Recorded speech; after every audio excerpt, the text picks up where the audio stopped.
નમસ્કાર, આપ જોઈ રહ્યા છો નિર્ભય ન્યૂઝ અને હું છું આપની સાથે રિદ્ધિ. હવે ગુજરાતની અંદર જે પ્રી મોન્સૂન એક્ટિવિટી શરૂઆત થઈ ગઈ છે. હવે ગુજરાતની અંદર આગામી કેટલા દિવસ વરસાદ સારો એવો પડવાનો છે, કારણ કે જે રીતે આપણે સાંભળ્યું હતું હવામાન નિષ્ણાંતો છે તેવું કહી રહ્યા છે કે વાવણી લાયક વરસાદ પણ કહી શકાય. હવે ગુજરાતમાં પરિસ્થિતિ શું રહેવાની છે અને જે વાવાઝોડું અત્યારે બન્યું હતું થોડા સમય પહેલા એ ગુજરાતમાં કેટલું અસર કરવાનું છે તે વિષય ઉપર ચર્ચા કરીએ. મારી સાથે અત્યારે હવામાન નિષ્ણાંત પરેશ ગોસ્વામી જોડાયેલા છે. પરેશભાઈ, નિર્ભય ન્યૂઝમાં આપનું સ્વાગત છે. જી નમસ્કાર. પરેશભાઈ, હવે આજથી જે પ્રી મોન્સૂન એક્ટિવિટી છે તેમની શરૂઆત થઈ ચૂકી છે. આગામી કેટલા દિવસ વરસાદ પડવાનો છે અને કેવો રહેવાનો છે અને કયા કયા વિસ્તારમાં છે? આમ તો ગઈકાલથી પ્રી મોન્સૂન એક્ટિવિટી સૌરાષ્ટ્રના ઘણા બધા વિસ્તારોમાં જોવા મળી હતી, બીજા વિસ્તારોમાં પણ જોવા મળી હતી. આ પ્રી મોન્સૂન એક્ટિવિટી છે બહુ લાંબી ચાલવાની છે, કેમ કે સામાન્ય રીતે જોવા જઈએ તો જે વર્ષે પ્રી મોન્સૂન એક્ટિવિટી જોવા મળે છે તેમાં છૂટાછવાયા વરસાદી ઝાપટા જોવા મળતા હોય છે અને એ પણ 2-3 દિવસ કે 4 દિવસ માટે જોવા મળતા હોય છે. પણ લગભગ લાગી રહ્યું છે કે આ પ્રી મોન્સૂન એક્ટિવિટીને અસર 8 થી 10 દિવસ સુધી જોવા મળે તેવી શક્યતાઓ છે, કેમ કે આની સાથોસાથ પ્રી મોન્સૂન એક્ટિવિટી તો છે પણ એની સાથોસાથ અત્યારે અરબ સાગરની અંદર એક સિસ્ટમ જે બની રહી છે, લો પ્રેશર છે. આ લો પ્રેશરની અસર પણ ગુજરાતને ઘણા લાંબા સમય સુધી જોવા મળશે. એટલે આ પ્રી મોન્સૂન એક્ટિવિટી છે એ લગભગ 8 થી 10 દિવસ સુધી, એટલે સંપૂર્ણ જે આ મે મહિનો છે, મે મહિનો પૂર્ણ થાય ત્યાં સુધી આ પ્રી મોન્સૂન એક્ટિવિટી જોવા મળે તેવી ચોક્કસથી શક્યતાઓ અત્યારે દેખાઈ રહી છે. અને કયા કયા વિસ્તાર છે કે જ્યાં રેડ એલર્ટ આપવામાં આવ્યું છે? રેડ એલર્ટ નહીં, પણ આમ તો ઓરેન્જ એલર્ટ અને યલો એલર્ટ ઘણી જગ્યાએ અપાઈ ગયું છે. રેડ એલર્ટ તો જ્યારે પણ વરસાદી સિસ્ટમ છે મજબૂત બની અને કાંઈ એનું બીજું અલગ સ્વરૂપ લેશે તો ચોક્કસથી રેડ એલર્ટ આવશે. પણ અત્યારે જોવા જઈએ તો સામાન્ય રીતે દક્ષિણ ગુજરાતના તમામ જિલ્લાઓ, કેમ કે અત્યારે જે લો પ્રેશર છે ગોવાથી પશ્ચિમ દિશામાં અત્યારે આગળ વધી રહ્યું છે.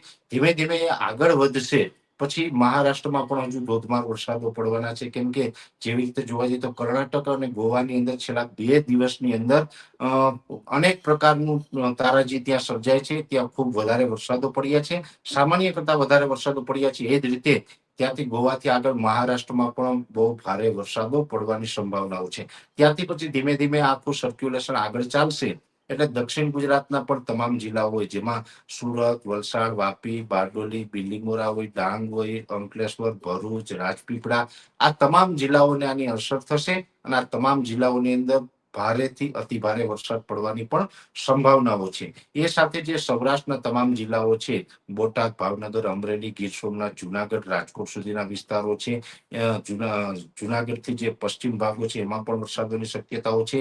જોકે હજુ પણ એક લો પ્રેશર છે એ આગળ વધતા કેટલું મજબૂત બને છે અને ત્યાર પછી એનો ટ્રેક કઈ રીતના રહે છે એના ઉપર આધાર રહેશે.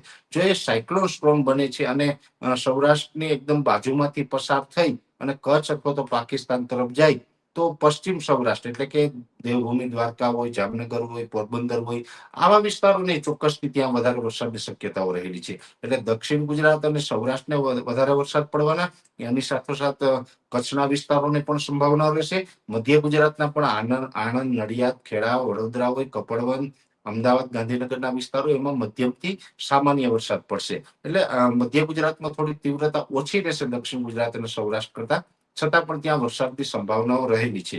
ત્યાર પછી જે મધ્યપ્રદેશ બોર્ડર લાગુ વિસ્તારમાં જે છોટાઉદેપુર છે, દાહોદ, ગોધરા અને મહીસાગર સુધીના વિસ્તારો છે, તેમાં પણ એકંદરે વરસાદો પડવાની શક્યતાઓ છે. સામાન્યથી મધ્યમ વરસાદો ત્યાં પડી શકે.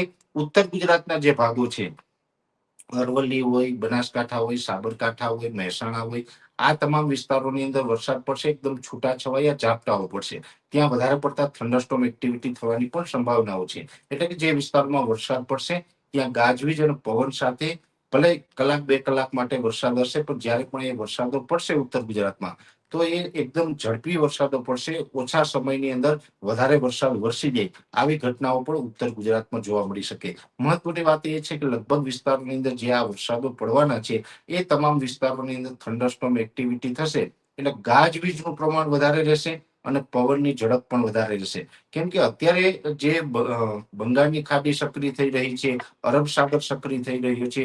અરબ સાગરની અંદર ગોવાથી દક્ષિણ પશ્ચિમમાં અને સાથે કર્ણાટકથી પશ્ચિમ અને કેરળથી પશ્ચિમ ઉત્તરમાં જે સાયક્લોનિક સર્ક્યુલેશન બન્યું હતું એ ગઈકાલે 21 મેના રોજ મજબૂત બની અને ડિપ્રેશન અત્યારે બની ચૂક્યું છે. હવે ધીમે ધીમે એની એકાદ દિવસમાં મૂવમેન્ટ ચાલુ થશે. જોકે એ દરિયાકાંઠાથી ઘણું નજીક છે માની લઈએ કે લો પ્રેશર અત્યારે ધીમે ધીમે પછી એ આગળ વધશે ને એની મૂવમેન્ટ ચાલુ કરશે, એટલે જો એની મૂવમેન્ટ છે એ પશ્ચિમ દિશા તરફ થાય છે તો પછી વધારે મજબૂત બની અને ડિપ્રેશન, ડીપ ડિપ્રેશન અને ત્યારબાદ સાયક્લોન સ્ટ્રોમમાં પણ પરિવર્તિત થઈ શકે છે. કેમ કે અત્યારે અરબ સાગરની અંદર તાપમાન હોય, ભેજ હોય અને બીજા અન્ય પરિબળો છે. તમામ પરિબળો છે એ સાયક્લોન બનવા માટે અનુકૂળ દેખાઈ રહ્યા છે. એટલે ત્યાં એક સાયક્લોન બનવાની પણ સંભાવનાઓ છે. અત્યારથી કોઈ પેનિક થવાની જરૂર નથી. અહીંયા કોઈ એવી આગાહી નથી કે ત્યાં સાયક્લોન બનવાનું છે, પણ શક્યતાઓ ચોક્કસની છે. આપણે શક્યતાઓને નકારી નહીં શકાય, કેમ કે તમામ પરિબળો છે એ ત્યાં અનુકૂળ દેખાઈ રહ્યા છે. એટલે એ સાયક્લોન સ્ટ્રોમ માની લઈએ કે બને છે તો પછી શ્રીલંકા દેશ તરફથી એનું નામકરણ થશે. એનું નામ હશે શક્તિ. કેમ કે હવે પછીનો જે નામ આપવાનો જે ક્રમ છે એ શ્રીલંકાનો છે ને એનું નામ શક્તિ ઓલરેડી કન્ફર્મ થઈ ચૂક્યું છે. એટલે શક્તિ સાયક્લોન બને છે તો પછી પવનની ઝડપો પણ વધી જશે. માની લઈએ કે સાયક્લોન નથી બનતું, ડિપ્રેશન અથવા તો ડીપ ડિપ્રેશન આવે છે, તો પણ પવનની ઝડપ છે એ 40 થી 50 કિલોમીટર, ગસ્ટિંગ છે એ 60 થી 65 કિલોમીટરના રહી શકે. અને માની લઈએ કે જો સાયક્લોન બને છે અને સાયક્લોન ગુજરાત ઉપર લેન્ડ કરે અથવા તો બાજુમાંથી પસાર થઈ જાય તો પછી 80 થી લઈને 100 કિલોમીટર પ્રતિ કલાકની ઝડપે પવન ફૂંકાઈ શકે છે.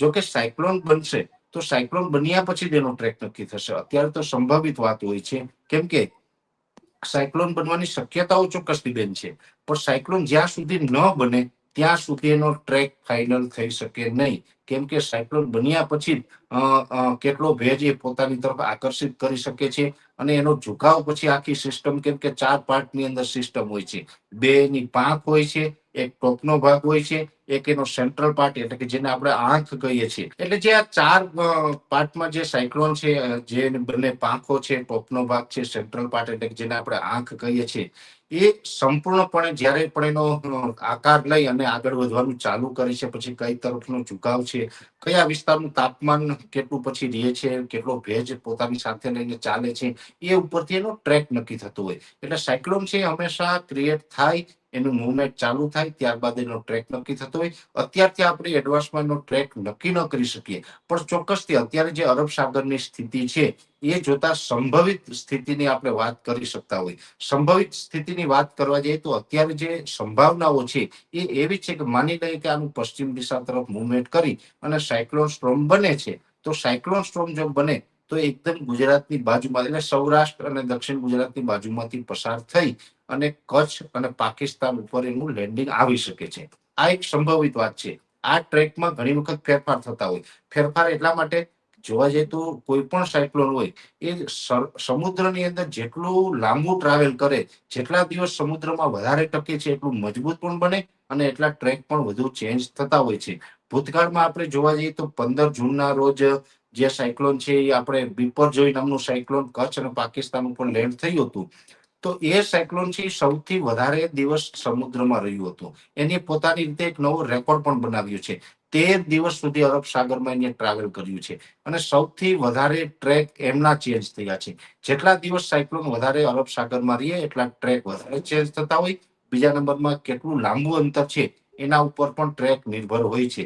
એટલે ટ્રેકમાં આમાં ફેરફારો થતા હોય, પણ એક આ અંદાજિત ટ્રેકની જો વાત કરવામાં આવે તો અત્યારે અંદાજ એવો છે કે કદાચ સૌરાષ્ટ્રની એકદમ બાજુમાંથી પસાર થાય અને કચ્છ અથવા તો પાકિસ્તાન ઉપર જઈ શકે. પણ જો સાયક્લોન બને છે તો માની લઈએ કે સાયક્લોન નથી બનતું તો પછી આ સિસ્ટમ છે એ સૌરાષ્ટ્ર અને દક્ષિણ ગુજરાત ઉપર થઈ અને મધ્યપ્રદેશ ઉપર નીકળે તેવી પણ શક્યતાઓ છે. કેમ કે સિસ્ટમ બનશે તો પણ અલગ ટ્રેક હશે, સાયક્લોન બનશે તો પણ અલગ ટ્રેક હશે. અત્યારે વરસાદી સિસ્ટમ લો પ્રેશર છે, ડિપ્રેશન અથવા તો ડીપ ડિપ્રેશન બને તેવી શક્યતાઓ છે. ડિપ્રેશન અથવા તો ડીપ ડિપ્રેશન બનશે તો સૌરાષ્ટ્ર પર થઈ, દક્ષિણ ગુજરાતના ભાગો થઈ, છોટાઉદેપુર, દાહોદ, ગોધરાવાળા વિસ્તારો ઉપર થઈ અને મધ્યપ્રદેશ ઉપર અથવા તો પછી દક્ષિણ ગુજરાત ઉપર મહારાષ્ટ્ર ઉપર આ બંને ટ્રેક એના હોઈ શકે સિસ્ટમ બને તો. અને જો સાયક્લોન બને છે તો પછી બિપરજોય જે જગ્યાએ લેન્ડફોલ થયું હતું એ તરફનો ટ્રેક હોઈ શકે છે. એટલે આ બધી સંભાવનાઓની વાત છે.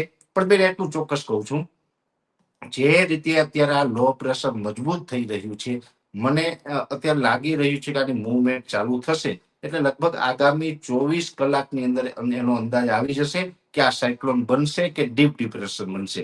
એટલે આવતીકાલે આ ટાઈમ સુધીમાં તો આપણે અંદાજ પણ આવી જશે કે સાયક્લોન બનવાનું છે કે શું છે. એટલે હવે માત્ર 24 કલાક આપણે રાહ જોવી આપણા હિતમાં રહેશે, કેમ કે આ સિસ્ટમ છે એ સૌથી અસમંજસતા વાળી છે. ખાસ કરીને સિસ્ટમ જ્યારથી પણ બની રહી છે ત્યારથી દરેક મોડેલો છે એ પોતાનું અલગ અલગ ટ્રેક બતાવી રહ્યા છે, અલગ અલગ સ્થિતિ બતાવી રહ્યા છે. દરેક મોડેલોની અંદર અસમંજસતા જોવા મળી રહી છે.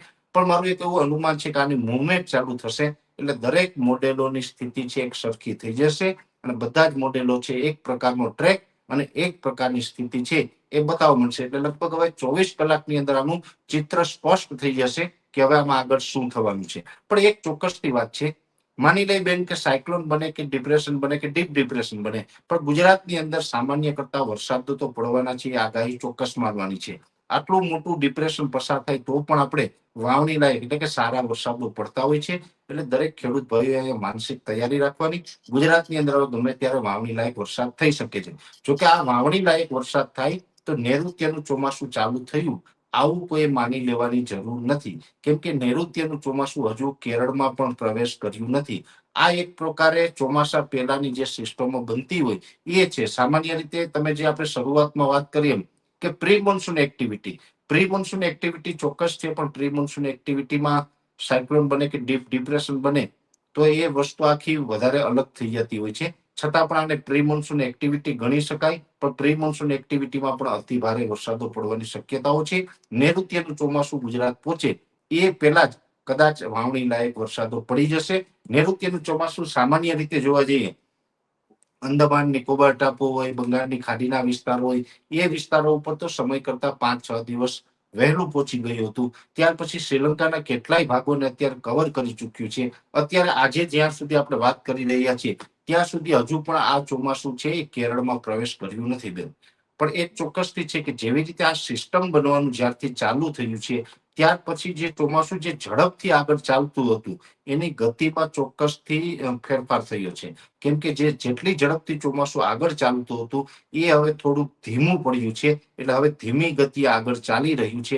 એટલે મને લાગે છે કે જો કે કેરળ સુધી આ ચોમાસું પહોંચશે ત્યાં સુધી તો મોન્સૂન બ્રેકની કન્ડિશન કદાચ જોવા નહીં મળે. પણ કેરળથી પછી જેમ જેમ આગળ ચાલશે તો આ સિસ્ટમની જે અસરો થશે આ સિસ્ટમની અસરને કારણે ચોમાસું વચ્ચે ક્યાંક નિષ્ક્રિય પણ થાય, મોન્સૂન બ્રેકની કન્ડિશન સર્જાય અને ગુજરાતમાં સમય કરતા પછી થોડુંક લેટ પણ પ્રવેશે એવું પણ બની શકે. કેમ કે એવું ભૂતકાળમાં પણ ઘણી વખત બનેલું છે કે કેરળની અંદર સમય કરતા ચોમાસું વહેલું આવ્યું હોય અને ગુજરાતની અંદર સમય કરતા મોડું આવે. એટલે આ જે ફેરફારો છે એ સંભવ હોય છે. પણ જો કે અત્યારે તો આપણે ચોમાસાને જેવી રીતે અંદમાન નિકોબાર ટાપુ ઉપર ચોમાસું પહોંચે પછી દરેક વેધર એક્સપર્ટ છે એ ચોમાસાને ટ્રેસ કરવાનું ચાલુ કરતા હોય છે.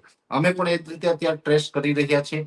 જે કેરળમાં પહોંચશે પછી પણ અમે એમને ટ્રેસ કરીને સત્તાવાર જાહેરાત કરશું.